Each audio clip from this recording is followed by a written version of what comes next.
நாம் அறியாது இருந்த பொழுதிலும் தேவன் நடத்தி வந்தார் இல்லையா?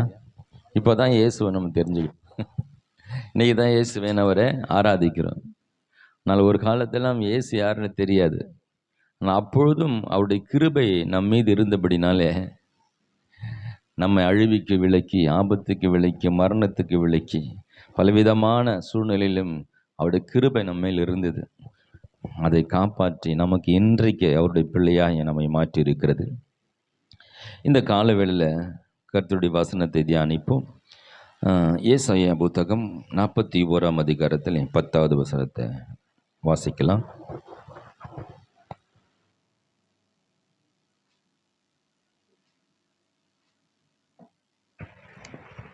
நீ பயப்படாதே, நான் உன்னுடனே இருக்கிறேன். திகையாதே, நான் உன் தேவன். நான் உன்னை பலப்படுத்தி உனக்கு சகாயம் பண்ணுவேன்.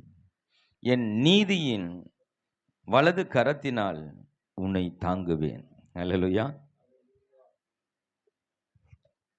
நம்மை தாங்குகிற ஒரு தேவனுடைய கரம் இருக்கிறது. நம் சோர்ந்து போகும்போது, நம் கலங்கும் பொழுது, நம் தடுமாறும் பொழுது, எனக்கு உதவி செய்ய ஒருவரே இல்லை என்று நாம் ஏங்கும் பொழுது நமக்காக ஒரு கரம் இருக்கிறது. அது நீதியின் வலது கரம், நாம் ஆராதிக்கிற தேவனுடைய கரமாக இருக்கிறது. அல்லேலூயா. நம்மோட ஒரு தேவனுடைய கரம் இருக்கிறது. அதை நம்மை நடத்துகிற கரமாக இருக்கிறது. அல்லேலூயா. பாருங்க, இந்த உலகத்தில் அநீதி உள்ள ஒருத்தன் இருக்கான், அவன் தான் சாத்தான். இந்த உலகத்தையே அநீதியின் பாதையில் நடத்துகிறாங்க. அநீதி உள்ளவர்கள் இந்த உலகம் முழுவதும் நிறைந்து இருக்கிறாங்க. அவங்கள் பிசாசுடைய அநீதியின் கரங்களாய் இருந்து எப்பொழுதும் அநீதியை செய்து கொண்டு நீதியின் பிள்ளைகளுக்கு விரோதமான அநீதியின் காரியங்களை செய்கிறவர்களாக இருக்கிறாங்க. ஆனால் நம்முடைய தேவன் நம்மை நீதிமான்களாய் மாற்றி நம்மை நீதியின் பாதையில் நடத்துகிறார். அவர் நீதி உள்ளவராய் இருக்கிறபடினாலே நம்மையும் நீதியின் பாதையில் நடத்தி அவருடைய நீதியின் கருத்தை அவர் நம்ம கூட வைத்திருக்கிறார். அல்லேலூயா. நமக்கு அநேக அநீதிகள் இந்த உலகத்தில் நடந்து கொண்டு இருக்கும். ஏன்னா இந்த உலகம் அப்படிதான். ஆனால் நம்மை பாதுகாக்கிற ஒரு நீதியின் கரம் ஒன்று இருக்கு. அல்லேலூயா. 1000 பேர் அவனுக்கு அநியாயங்களும் துரோகங்களும் செய்தாலும் எனக்கு நீதியை கொடுக்கிற ஒரு கரம் இருக்கிறது. அல்லேலூயா. எல்லா சூழ்நிலைகளையும் மாற்றி எனக்கு வந்து சேர வேண்டிய அந்த நீதியின் பலனை நமக்கு கொண்டு வரக்கூடிய ஒரு நீதியின் வலது கரம் நமக்காய் காத்திருக்கிறது. அல்லேலூயா. பாருங்க, இதெல்லாம் அவன் புரிஞ்சிடணும். நம்மோட ஒருத்தர் இருக்கிறார், அவர் நீதி உள்ள தேவன். அவர் என்னை ரட்சித்து நீதியின் பாதையில் நடத்துகிறார். அவர் என்னை நீதியின் பாதையில் நான் நடக்கிறபடினாலே, அவர் நீதிபரராய் இருக்கிறபடினாலே எனக்கு நியாயம் செய்கிற நீதி செய்கிற ஒரு தேவ கரம் என்னோடு கூட வருகிறது. உன்னை சுற்றி 1000 கரங்கள் உனக்கு விரோதமாக இருந்தாலும் இந்த தேவனுடைய ஒரு கரம் போதும் உன்னை பாதுகாக்க, உன்னை ரட்சிக்க, உன்னை சுகமாக்க, உன்னை போஷிக்க. இந்த கரத்தினால எல்லாவற்றையும் செய்ய முடியும். சங்கீதம் 23ஆம் அதிகாரத்தில் 1-3 வசனங்களை வாசிக்க நாம் கேட்போம். கர்த்தர் என் மெய்ப்பராய் இருக்கிறார், நான் தாழ்ச்சி அடையேன். அவர் என்னை புல்லுள்ள இடங்களிலே மேய்த்து அமர்ந்த தண்ணீர்கள் அண்டையிலே கொண்டு போய் விடுகிறார். அவர் என் ஆத்துமாவை தேற்றி தம்முடைய நாமத்தின் நிமித்தம் என்னை நீதியின் பாதையில் நடத்துகிறார். ஹல்லேலூயா. நம்ம எங்க வந்திருக்கிறோம் தெரியுமா? நம்ம நீதியின் பாதையில. உலகத்துல நீதினா என்னன்னு தெரியாது. அவங்க நினைக்கிறதா நீதி, அவங்க பண்றதுதான் நீதி. எல்லாமே ஒழுங்கில்லாம அக்கிரமமா இருக்கும். ஆனா அவங்க அதான் கரெக்டா நினைச்சு பண்ணிட்டு இருப்பாங்க. ஆனா நம்முடைய தேவன் நீதியின் தேவன். ஹல்லேலூயா. நம்மை நீதியின் பாதையில் நடத்துகிறார். இஸ்ரவேல் ஜனங்களுக்கு அநேக கட்டளைகளை கொடுக்கிறார். அதுல 10 கட்டளைகளை கொடுக்கிறார். உன் தாயின் தகப்பனும் கண்ணு போனவையாக, நீ பொய் சொல்லாது இருப்பாயாக, கொலை செய்யாது இருப்பாயாக, விபச்சாரம் செய்யாது இருப்பாயாக. தன் சந்ததியை தம்மை ஆராதிக்கிற பிள்ளைகள் எவ்வளவு ஒழுங்கா, நீதியா, பரிசுத்தமா அவருடைய குணத்தை போலவே இருக்கணும்னு அவங்களுக்கு பல சட்ட திட்டங்கள்லாம் கொடுத்து அந்த ஜனங்களை அவர் நீதியின் பாதையில நடத்த விரும்புகிறார்.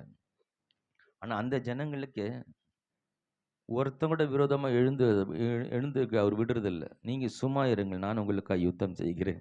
ஹல்லேலூயா. நான் காட்டுற பாதையில நீ நடக்கும்போது நீ யாருக்கிட்ட சண்டை போட்டுன்னு இருக்க தேவையில்ல. நீ சும்மா இரு, நான் சண்டை போடுறேன். நான் உனக்காக நான் சொல்ற வழியில போயிட்டே இருக்கிறதா உன் வேலை. உனக்கு வர பிரச்சனையை நான் பார்த்துக்கிறேன். உனக்கு எப்போ சோறு போடணும் அதை நான் பார்த்துக்கிறேன், இல்லையா? நீ வனாந்திரத்தில் போனாலும் உனக்கு தண்ணீர் வேணும், அது எனக்கு தெரியும். உனக்கு சோறு வேணுமே, எனக்கு தெரியும். உன் வெயில் மேலே படக்கூடாது, அது எனக்கு தெரியும். இரவில் குளிர் ஒன்று தாக்கக்கூடாது, அது எனக்கு தெரியும். நீ ஒன்று மட்டும் செய்ய, என்ன? நான் காட்டுகிற நீதியின் பாதையில் நீ போ, என் கரம் உன்னோடு வருகிறோம். அந்த கரம் உனக்கு என்னெல்லாம் தேவை அதெல்லாம் செய்து முடிக்கும். ஹல்லேலூயா. உன் தேவையை சந்திக்கும், எதிரியை சுக்கு நூறாக்கும். என் நீதியின் வலது கரத்தினால் உன்னை தாங்குவேன். ஒரு நீதியின் வலது கரம் என்னை தாங்கிக் கொண்டிருக்கு. சொல்லுங்க, ஒரு நீதியின் வலது கரம் என்னை தாங்கிக் கொண்டிருக்கிறது. எனக்கு விரோதமாய் உருவாக்கப்படும் ஆயுதங்கள் வாய்க்காத போகும். அந்த நீதியின் கரம் எனக்கு நீதியின் தீர்ப்பை எழுதுகிறது. அந்த நீதியின் கரம் எனக்கு செங்கோலை நீட்டுகிறது. ஹல்லேலூயா. 1 பேதுரு புத்தகம் 3ஆம் அதிகாரம் 9ஆம் வசனம் வாசிப்போம்.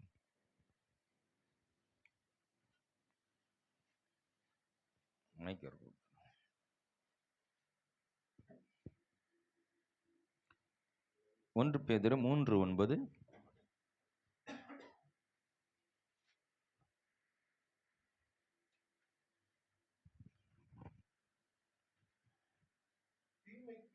தீமைக்கு தீமையையும் உதாசீனத்தையும் சரிகட்டாமல் அதற்கு பதிலாய் நீங்கள் ஆசீர்வாதத்தை சுதந்தரித்துக் கொள்ளும்படி அழைக்கப்பட்டிருக்கிறவர்கள் என்று அறிந்து இருக்கிறபடினாலே ஆசீர்வதிங்க. நம்முடைய நீதியின் தேவன் நமக்கு என்ன கற்றுக் கொடுக்கிறாரு? உனக்கு தீமை செய்யறவங்களுக்கு நீ தீமை செய்யாத.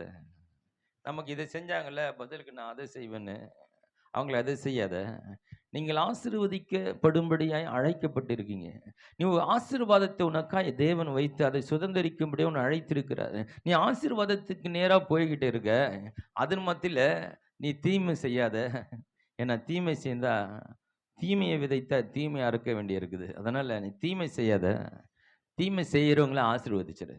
தீமை செய்யறவங்கள என் ஆசீர்வாதத்தை சுதந்திரிக்கும் அழைக்கப்பட்டிருக்கிறார். அப்ப ஆசீர்வாதத்தின் பாத்திரமா இருக்கிற நாம் மற்றவர்கள் ஆசீர்வதிக்க வேண்டிய பாத்திரமா இருக்கிறோம். யாரையும் தீமையை சபிக்கவும் கூடாது. கர்த்தர் பாருங்க நம்மள எவ்வளோ ஒரு நீதியின் பாதையில் நடத்துகிறாரு பாருங்க. சில நேரங்களில் நமக்கு சில தீமைகளை நமக்கு செய்கிறவங்களை பார்த்தா இந்த உலகத்தாங்க சொல்லுவாங்க, அவன் இருக்கக்கூடாதுங்க, அவன் செத்து போயிடணுங்க. இந்த மாதிரி எல்லாம் எதுக்கு இருக்கணும்? ஏன்னா அவங்களுக்கு நடந்த தீமையை தாங்க கூடாம பதிலுக்கு அவங்களுக்கு தீங்கு நடக்கணும்னு விரும்பி இவங்க சொல்லுவாங்க. ஆனால் நம்முடைய தேவன் எப்படி சொல்றாரு பாருங்க, தீமைக்கு தீமை செய்யறதை விட்டுட்டு அவங்களை ஆசீர்வச்சிருவோம். ஹல்லேலூயா. நீ ஆசீர்வதிச்சு அந்த ஆசீர்வாதம் அவன் பார்த்துடணும், இல்லைன்னா அந்த ஆசீர்வாதம் உனக்கே வந்துடும். ஹல்லேலூயா. இல்லையா? நீ ஒருத்தன் சபிக்கும் பொழுது அவன் ஒருவேளை மனம் திரும்பிட்டான்னு வச்சுக்க, அந்த சாபம் நம்ம மேலே வந்துடும். ஹலோ. அதனால் நம்ம ஆசீர்வதிக்கிறத தேவன் நமக்கு கற்றுக்கிறார். உன்னை ஆசீர்வதிக்கிறவர்களே நான் ஆசீர்வதிப்பேன்னு சொல்லியிருக்கிறார். அதனால் நம்முடைய தேவன் நீதியின் தேவனாய் கர்த்தர் நம்மை அவருடைய இரத்தத்தினால் கழுவி சுத்திகரித்து பரிசுத்தமுள்ளவர்களாக நீதிமன்களாய் மாற்றி அவருடைய நீதியின் பாதையில் நடத்துகிறார். அவருடைய நீதியின் கரம் நம்மோடு கூட வந்து கொண்டு இருக்கிறது. அந்த நீதியின் கரத்தினால் நம்மை தாங்குகிறார். அதனால நமக்கு நிச்சயமா நீதியின் தீர்ப்பு உண்டு. நிச்சயமா உனக்கு சேர வேண்டிய நீதியின்படியாய் நன்மை வந்து சேரும். ஹல்லேலூயா. இப்படி சொத்தெல்லாம் அபகரிச்சு எல்லாம் ஏமாத்தி ஒண்ணுமே இல்லாமல் போனாலும் உங்களுக்கு நீதி வழங்குகிற தேவன். ஹல்லேலூயா. உனக்கு சேர வேண்டிய அந்த பங்கை தேவன் உன் கரத்தில் கொண்டு வந்து சேர்ப்பார். ஹல்லேலூயா. எத்தனை தீர்ப்புகள் எழுதப்பட்டாலும், எத்தனை ஹைகோர்ட்ல தீர்ப்புகள் எழுதப்பட்டாலும், சுப்ரீம் கோர்ட் ஒன்று இருக்கு. அதெல்லாம் மாத்தி எழுதுகிற ஒரு கோர்ட்டு தான் சுப்ரீம் கோர்ட்டு. இங்க அந்த கோர்ட்ல ஒரு தீர்ப்பு, இந்த கோர்ட்ல தீர்ப்பு. எல்லாரும் உன்னை குற்றவாளின்னு சொன்னாலும் அதுக்கு மேல ஒருவர் இருக்கிறார், நியாயாதிபதி. அவர் எழுதின தீர்ப்பு யாருமே மாற்ற முடியாது. அதுதான் முடிவு, அதுதான் தீர்வு. அங்கே உனக்காய் ஒரு நல்ல தீர்ப்பு காத்து கொண்டு இருக்கிறது. ஹல்லேலூயா. அந்த கரம், நீதியின் கரம், வலது கரம், தீர்ப்பு எழுதுகிற அந்த வலது கரம் உனக்காய் நல்ல தீர்ப்பு எழுதுகிறது. யோசுவா புத்தகம் 4ஆம் அதிகாரம் 22, 23, 24.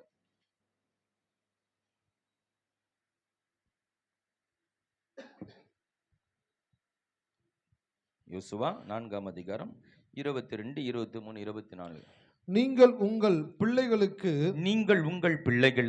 அறிவிக்க வேண்டியது என்னவென்றால் இஸ்ரவேலர் வெட்டாந்தரை வழியாய் இந்த யோர்தானை கடந்து வந்தார்கள்.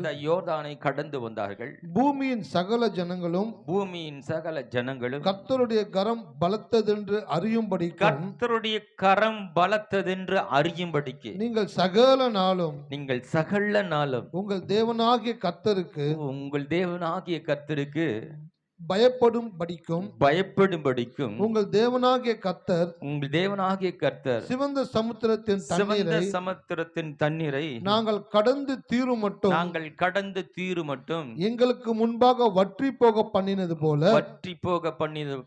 போல உங்கள் தேவனாகிய கர்த்தர் யோர்தானின் தண்ணீருக்கும் செய்து அதை உங்களுக்கு முன்பாக நீங்கள் கடந்து தீருமளவும் வற்றி போக பண்ணினார் என்று அறிவிக்க கடவீர்கள் என்றால் அதுல 23 மறுபடியும் வாசிங்க. நீங்கள் உங்கள் பிள்ளைகளுக்கு 23 பூமியின் சகல ஜனங்களும் கர்த்தருடைய கரம் பலத்ததென்று அறியும்படிக்கு நீங்கள் சகல நாளும் உங்கள் தேவனாகிய கர்த்தருக்கு பயப்படும்படிக்கும் நீங்கள் பயந்து நடக்கும்படிக்கு. பாருங்க, இங்க சில ஜனங்களை பார்த்து யோசுவா சொல்லுகிறாரு, பூமியில் உள்ள சகல ஜனங்களும் கடவுளுடைய கரம் பலத்ததென்று அறியும்படிக்கு. பாருங்க, உங்க கூட வருகிற அந்த கரம் நீதியின் கரம் மட்டும் அல்லது பலத்த கரமா இருக்கிறது. சொல்ல, இந்த கரம் உங்க கூட இருக்குன்னு உலகத்துல எல்லாரும் தெரிஞ்சுக்கணுமா? அதுக்காக செங்கடலை பிளந்து கொண்டு வர்றாரா, இவங்களை நடக்க வச்சு யோர்தானை தண்ணீரை குபையில நடத்துறாரா? இவர்களை நடத்துகிற தெய்வம் மகா பெரிய தெய்வம், வல்லமுள்ள தேவன். செங்கடல் இரண்டாய் பிளக்கிறாரு. இந்த யோர்தான் நதி நிற்கிறதுன்னு பார்க்கும்போது இவர்கள் ஆராதிக்கிற தேவன் மிகப்பெரிய தேவன் என்பதை உலகத்தின் ஜனங்கள் அறிந்து கொள்ளும்படியாக அந்த கரத்தை அவங்க பார்க்கணுமா? ஹலோ, இன்னைக்கு நீங்க சாதாரணமா எளிமையா ஏதோ ஆண்டவரை தெரிஞ்சுக்கணும், ஏதோ ஆண்டவர்கிட்ட போனால் நல்லா ஆயிடுமே, என் பிரச்சனை தீரமே, ஏதோ ஆண்டவர் இடத்துல எதிர்பார்த்து இந்த நாளிலே ஆண்டவர் சமூகத்து வந்திருக்கலாம். ஆனால் ஆண்டவர் நினைச்சுக்கிற காரியம், உனக்காக செங்கடலை பிளந்து யோர்தானை நிறுத்தி நான் உன்னுடைய தேவன் என்றும் ஏன் கரம் கூட இருக்கிறது என்பது உலகம் அறிந்து கொள்ள முடியாது மகா பலத்த காரியங்களை நான் உனக்காக செய்வேன் என்று ஆண்டவர் சொல்லுகிறார். ஹல்லேலூயா. உன் தேவன் தாமா கடவுள், அவர் தாமா பெரிய வரணும். மற்றவங்களை சொல்ல வைக்கத்தக்கதாய் கர்த்தர் உங்கள் வாழ்க்கையில பெரிய காரியங்களை செய்வார். இந்த உலகத்துல யாருக்கும் நடக்காத, செய்ய முடியாத செங்கடலை பிளந்து உன்னை நடக்க வைப்பார். ஹல்லேலூயா. நம்ம தேவன் பெரியவருங்க. சொல்லுங்க, தேவன் பெரியவர், மகா பெரிய தேவன். வலது கரத்தினால் உன்னை தாங்குவாரா? இந்த வலது கரத்துல 2 காரியம் இருக்குது. ஒன்று, இந்த வலது கரத்துல தான் தீர்ப்பு எழுதுவார். நியாயாதிபதி தீர்ப்பை இந்த வலது கரத்தில் எழுதுவார். இந்த வலது கரம் என்பது ஏன் வலது கரத்தினால் தாங்குவார்னு சொன்னார்? என் கரத்தினால் தாங்குவார்னு சொல்லியிருக்கலாம். இங்க இந்த வலது கரம்னு இங்க குறிப்பிடுறாரு. என் நீதியின் வலது கரத்தினால் உன்னை வலது கரத்துல தாங்குவேன். உங்களுடைய கரத்துல தாங்குவேன்னு சொல்லாம, இந்த வலது கரம்னா அந்த வலது கரம் ஸ்பெஷல் இருக்கு. ஹல்லேலூயா. மிக சிறந்த காரியங்கள் என்னவெல்லாம் நம்மளே எடுத்துங்களேன். ஆ இந்த கையில வாங்க, அந்த கையில வாங்க. இந்த வலது கரத்தை மிக முக்கியமான காரியங்கள் நாமளே பயன்படுத்துறோம். அதே போல தேவனுடைய வலது கரம் மிக முக்கியமான தீர்ப்பு எழுதுகிற கரம்.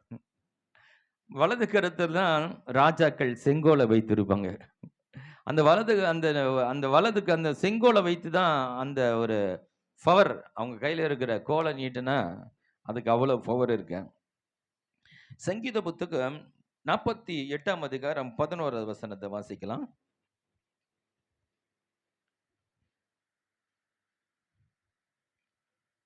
சங்கீதம் 48:11. உம்முடைய நியாய தீர்ப்புகளின் நிமித்தம் சீயோன் பர்வதம் மகிழ்வதாக யூதாவின் குமாரத்திகள் களி கூறுவார்களாக.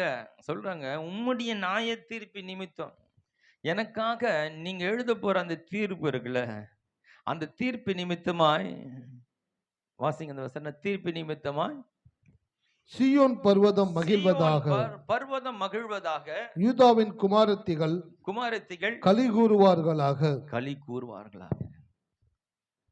உங்களுக்கு ஒரு மகிழ்ச்சி காத்திருக்கிறது.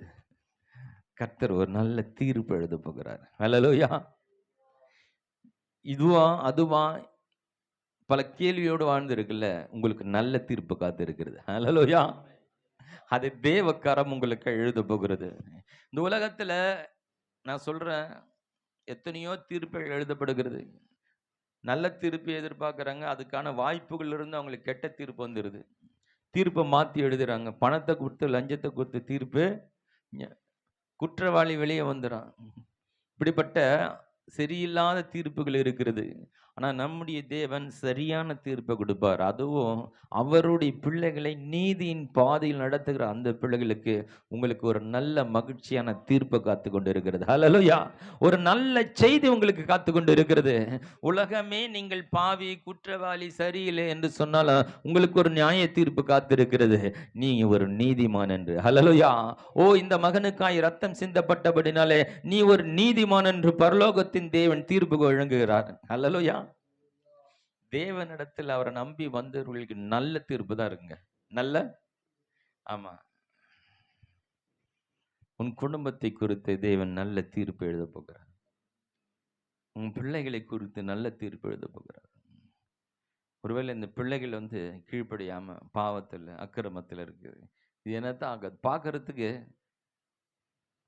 ஒரு மோசமான நிலையில் இருக்கிறது அவங்களால புரிஞ்சுக்க முடியும். ஆனாலும் அதை தலையெழுத்து தீர்ப்பை என் தேவன் மாற்றி எழுதுவார். ஹல்லேலூயா. உன்னுடைய கணவனுடைய தீர்ப்பை மாற்றி எழுதுவார். உன்னுடைய பிள்ளைகளுடைய தீர்ப்பை மாற்றி எழுதுவார். ஹல்லேலூயா. உலகமே குற்றவாளி என்று சொன்னாலும் அவர்களை தேவன் நீதிமானாய் மாற்ற முடியும். ஹல்லேலூயா. உனக்காக ஒரு சிறந்த நல்ல தீர்ப்பு எழுதுகிற கரம் தான் தேவனுடைய கரம். அதுதான் வலது கரம். உனக்காய் நல்ல தீர்ப்பை எழுது கொண்டு இருக்கிறது. சந்தோஷமா மகிழ்ச்சியா இருங்க. நல்ல செய்தி உங்களுக்கு வரும். ஹல்லேலூயா. எஸ்தர் புத்தகம் 5ஆம் அதிகாரம் 1, 2, 3 வசனங்களை வாசிக்கலாம்.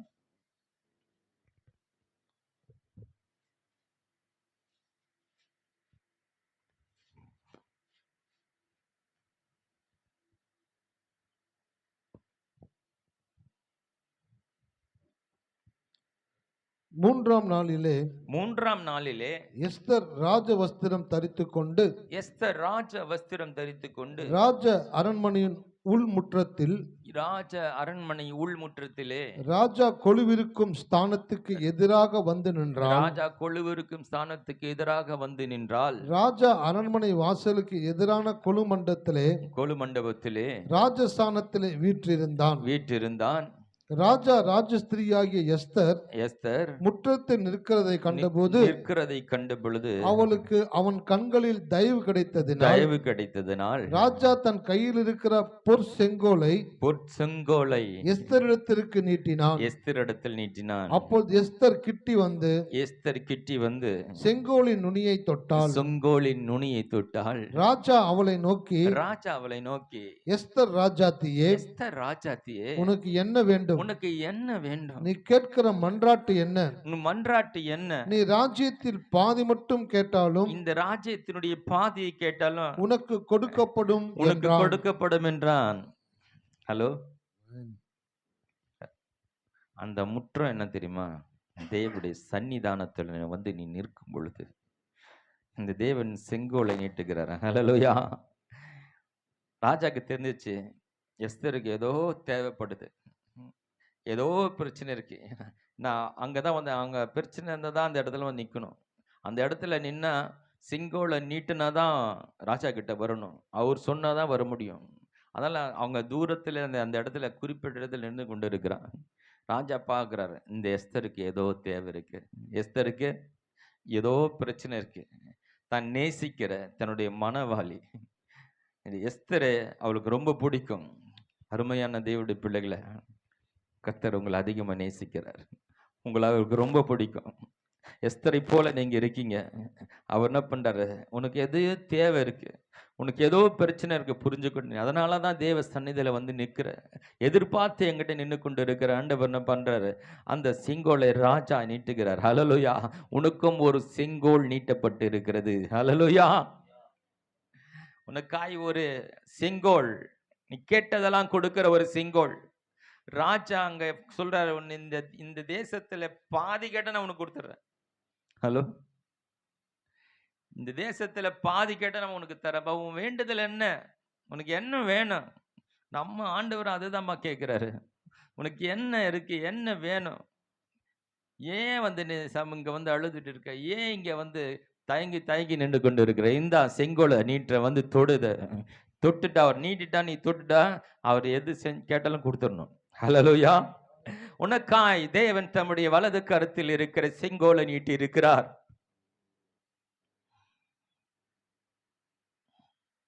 அந்த 3வது வசனம் மறுபடியும் வாசிங்க. ராஜா அவளை நோக்கி, எஸ்தர் ராஜாத்தியே, எஸ்தர் ராஜாத்தியே, உனக்கு என்ன வேண்டும்? உனக்கு என்ன வேண்டும்? நீ கேட்கிற மன்றாட்டு என்ன? உன்னுடைய மன்றாட்டு என்ன? நீ ராஜ்யத்தில் பாதி மட்டும் கேட்டாலும், ராஜ்யத்தின் பாதி மட்டும் கேட்டாலும் உனக்கு கொடுக்கப்படும் என்றான். உனக்கு கொடுக்கப்படும் என்றார். ஹalleluya. உனக்காய் எல்லாவற்றையும் கொடுக்கிற செங்கோலை நீட்டின அந்த வலது கரம், ஹalleluya, உனக்காய் நீட்டப்பட்டு இருக்கிறது. உனக்காய் நீட்டப்பட்டு இருக்கிறது. இந்த தேசத்துல பாதியை கேட்டாலும் தேவன் கொடுக்க வல்லவராக இருக்கிறார். உன்னுடைய மன்றாட்டு என்ன? உன்னுடைய தேவை என்ன? தேவ சந்நிதியில வந்திருக்கிறாயே மகளே, மகனே, உனக்காய் ஒரு செங்கோல் நீட்டப்பட்டு இருக்கிறது.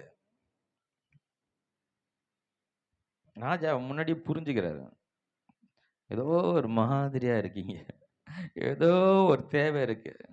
அந்த ராஜாக்கு அவ்வளவுதான் புரிஞ்சுது.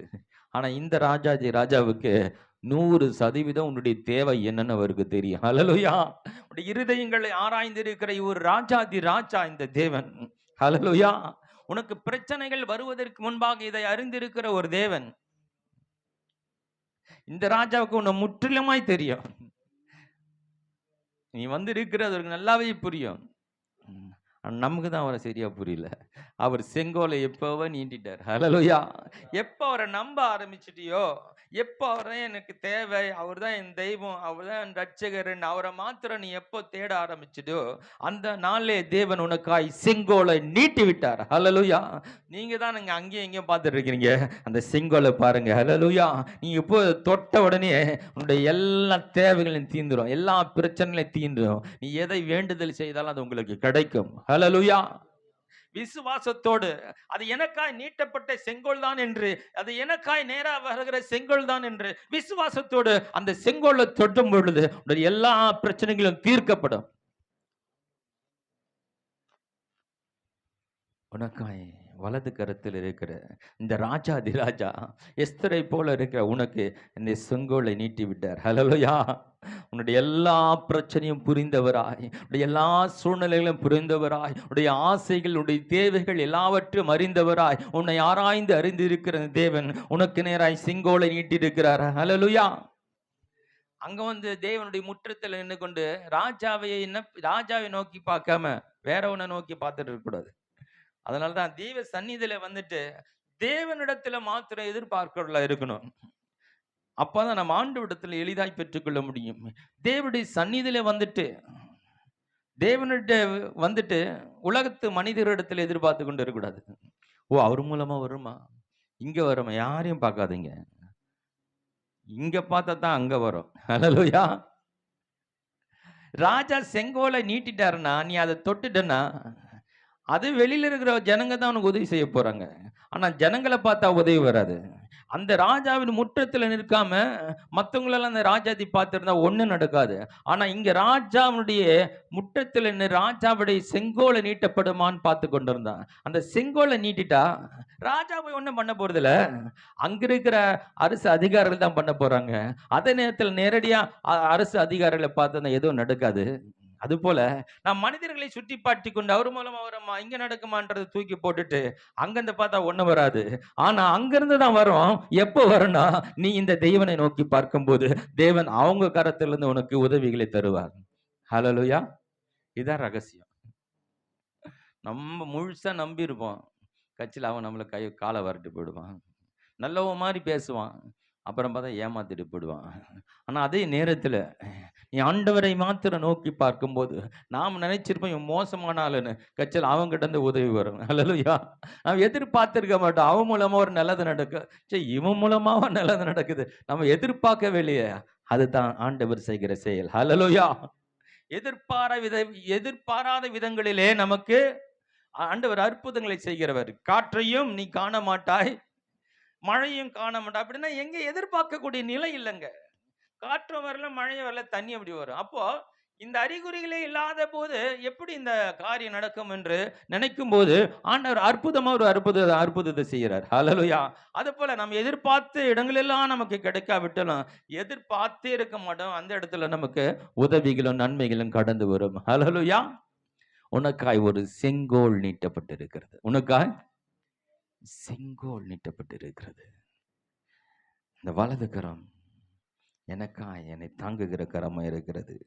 ஹல்லேலூயா.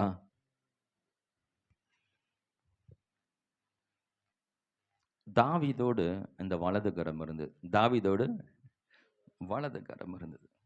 தாவீது பாருங்க, வாழ்க்கையில அவங்க ஒரு தப்பும் பண்ணல.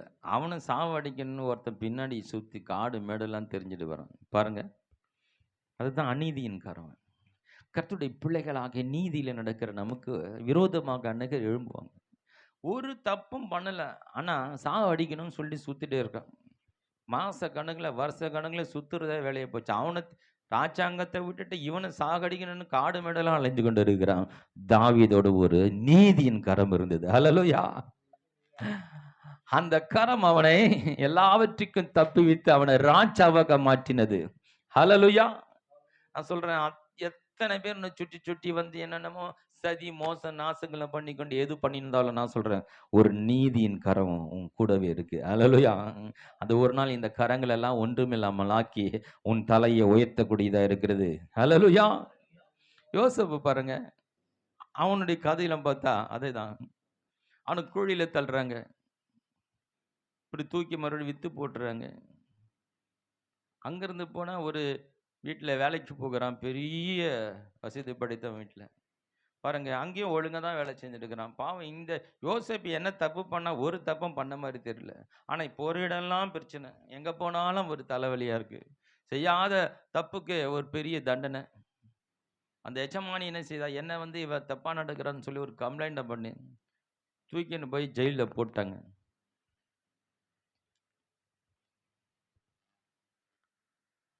ரெண்டு வருஷம் ஜெயில இருக்கிறான். 2 வருஷம் பொறுத்து அதே யோசேப்பை ஆண்டவர் அந்த நீதியின் கரம், ஹல்லேலூயா, ஒரு நீதியின் தீர்ப்பான கொடுக்கிறது. அநீதியின் தீர்ப்பு, நீ செய்யாத தப்புக்கு தப்பு செஞ்சேன்னு சொல்லி அவனை ஜெயில போட்டது. ஓ, நீதியின் கரம் ஒண்ணு, தேவனுடைய கரம் ஒரு அருமையான ஒரு தீர்ப்பு கொடுத்தது. ஹல்லேலூயா. நீ இந்த தேசத்தின் அதிபதி. ஹல்லேலூயா.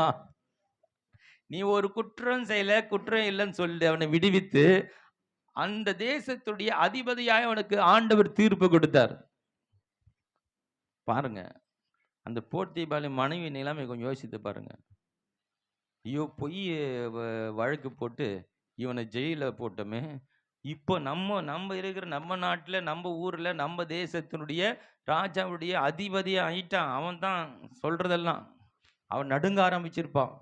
ஒருவேளை எனக்கு பழி வாங்கிடுவானோ இந்த யோசேப்பு, அவன் தப்பு பண்ணலையே, தப்பு செஞ்சான்னு சொல்லி அவனை ஜெயில போட்டோமே, ஒரு பயம் வந்திருக்கும் இல்லையா? நடுங்கி போயிருப்பா அந்த போர்த்திபாலுடைய மனைவி. அந்த போர்த்திபா என்ன நினைச்சிருப்பான், அவனுக்கு தெரியாது தப்பு செஞ்சானா செய்யலான்னு. தப்பு செஞ்சான்னு குற்றம் சாட்டப்பட்டு அவன் தப்பு செஞ்சான்னு நினைச்சு தான் போய் அங்க கம்ப்ளைண்ட் கொடுத்து ஜெயில போட்டான். இந்த போர்த்திபாருக்கு என்ன மனநிலை இருந்திருக்கும்? என்னடா நம்ம வீட்டுல இவ்வளவு அக்கிரமெல்லாம் பண்ணிட்டு போனா, இவன் எப்படிடா நம்ம தேசத்துக்கு அதிபதி ஆனா? அவனுக்கு புரியாத புதிரா இருக்கும். இந்த மாதிரி எல்லாம் தப்பு பண்ணவன் எப்படி அவனுக்கு இந்த வாய்ப்பு கிடைச்சது? அது போலத்தான் நம்முடைய வாழ்க்கையில சிலரால புரிஞ்சு கொள்ள முடியாது. இவனா அவன் இப்படி இருந்தவனாச்சே, அவனை தான் தூக்கி ஆண்டவர் அதிபதியாய் மாற்றுகிறார். ஹல்லேலூயா. ஒரு பக்கம் நம்மை பார்த்து பயப்படுகிற ஒரு கூட்டம், ஒரு பக்கம் நம்மை பார்த்து ஆச்சரியப்படுகிற ஒரு கூட்டம். இவனுக்கா அந்த பதவி, இவனுக்கா இந்த இப்படிப்பட்ட ஒரு உயர்வு, இவனுக்கா இப்படிப்பட்ட ஒரு வாழ்க்கை என்று ஒரு நீதியின் கரமனுக்கு தீர்ப்பு வழங்கி கொண்டிருக்கிறது. ஹல்லேலூயா. கண்களை மூடுமா. நீ பயப்படாதே, நான் உன்னுடன்